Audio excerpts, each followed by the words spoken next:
부활 8일 축제 수요일에 보내드리는 오늘의 강론, 담당의 천주교 대전교구 홍산성당 정준호 신부입니다. 오늘 복음은 루카복음 24장 13절에서 35절까지의 말씀입니다. 주간 첫날, 바로 그날 예수님의 제자들 가운데 두 사람이 예루살렘에서 예순 스타디온 떨어진 엠마오라는 마을로 가고 있었다. 그들은 그동안 일어난 모든 일에 관하여 서로 이야기하였다. 그렇게 이야기하고 토론하는데 바로 예수님께서 가까이 가시어 그들과 함께 걸으셨다. 그들은 눈이 가려 그분을 알아보지 못하였다. 예수님께서 그들에게 걸어가면서 무슨 말을 서로 주고받느냐 하고 물으시자 그들은 침통한 표정을 한 채 멈추어 섰다.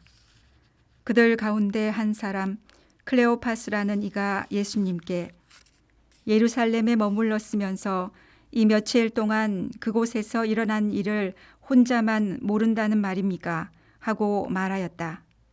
예수님께서 무슨 일이냐 하시자 그들이 그분께 말하였다. 나자렛 사람 예수님에 관한 일입니다. 그분은 하느님과 온 백성 앞에서 행동과 말씀에 힘이 있는 예언자셨습니다. 그런데 우리의 수석 사제들과 지도자들이 그분을 넘겨 사형 선고를 받아 십자가에 못 박히시게 하였습니다. 우리는 그분이야말로 이스라엘을 해방하실 분이라고 기대하였습니다. 그 일이 일어난 지도 벌써 사흘째가 됩니다. 그런데 우리 가운데 몇몇 여자가 우리를 깜짝 놀라게 하였습니다. 그들이 새벽에 무덤으로 갔다가 그분의 시신을 찾지 못하고 돌아와서 하는 말이 천사들의 발현까지 보았는데 그분께서 살아계시다고 천사들이 일러주더랍니다.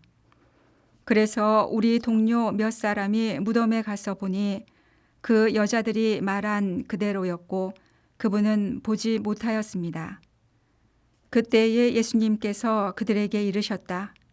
아, 어리석은 자들아, 예언자들이 말한 모든 것을 믿는 데에 마음이 어찌 이리 굼뜨냐.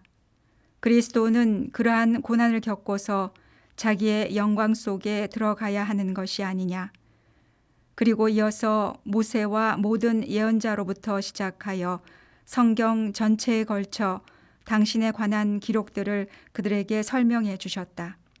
그들이 찾아가던 마을에 가까이 이르렀을 때 예수님께서는 더 멀리 가려고 하시는 듯하였다. 그러자 그들은 저희와 함께 묵으십시오. 저녁 때가 되어가고 날도 이미 저물었습니다. 하며 그분을 붙들었다. 그래서 예수님께서는 그들과 함께 묵으시려고 그 집에 들어가셨다. 그들과 함께 식탁에 앉으셨을 때 예수님께서는 빵을 들고 찬미를 드리신 다음 그것을 떼어 그들에게 나누어 주셨다. 그러자 그들의 눈이 열려 예수님을 알아보았다. 그러나 그분께서는 그들에게서 사라지셨다. 그들은 서로 말하였다. 길에서 우리에게 말씀하실 때나 성경을 풀이해 주실 때 속에서 우리 마음이 타오르지 않았던가.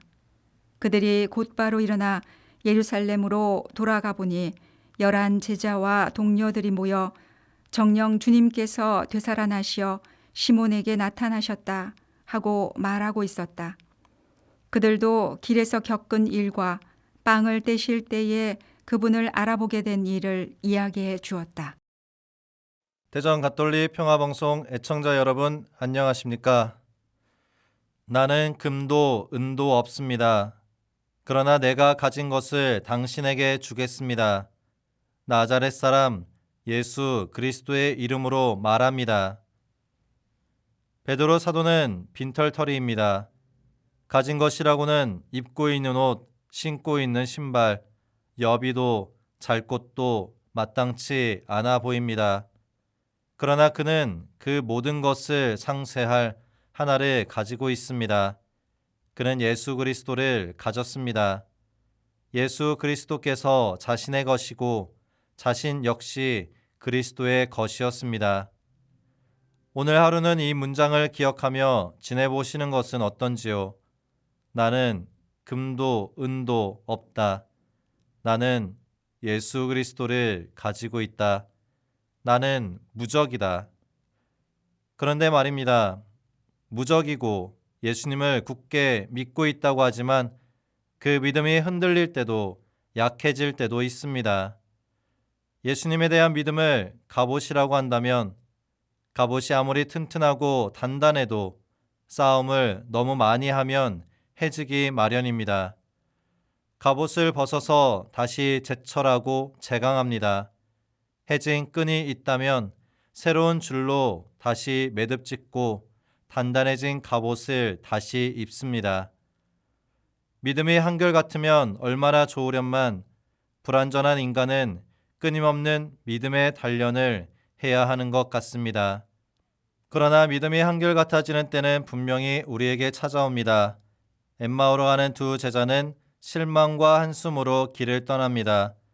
믿음이 무너진 상태라고 할 수 있죠. 그 여정 중 예수님을 만납니다. 처음에는 몰랐으나 성경의 말씀을 듣고 식탁의 저녁 식사가 이루어질 때 그들의 눈이 열립니다. 그들은 확신하게 됩니다. 그들의 믿음은 더 이상 흔들리지 않게 됩니다. 부활하신 예수님을 자신들의 눈으로 직접 보고 자신들의 귀로 직접 그 소리를 들었기 때문입니다. 엠마오로 가는 제자들과 같은 신앙인들이 있을 것입니다. 잠시 쉬고 있는 신앙인이거나 신앙을 뒤로하고 사는 신앙인도 있을 것입니다. 그들이 예수님을 다시 만나기를 오늘도 기도해 봅니다. 이웃의 회개를 위해 노력하고 있는 많은 신자분들이 예수님과 같은 존재입니다. 여러분의 노력이 헛되이 되지 않도록 주님께서는 함께하고 계십니다. 길에서 우리에게 말씀하실 때나 성경을 풀이해 주실 때 속에서 우리 마음이 타오르지 않았던가? 이 일이 우리 사이에서도 일어나기를 주님의 도우심을 청해 봅니다. 오늘의 강론, 지금까지 담당의 천주교 대전교구 홍산성당 정준호 신부였습니다. 내일도 정준호 신부의 강론이 계속됩니다.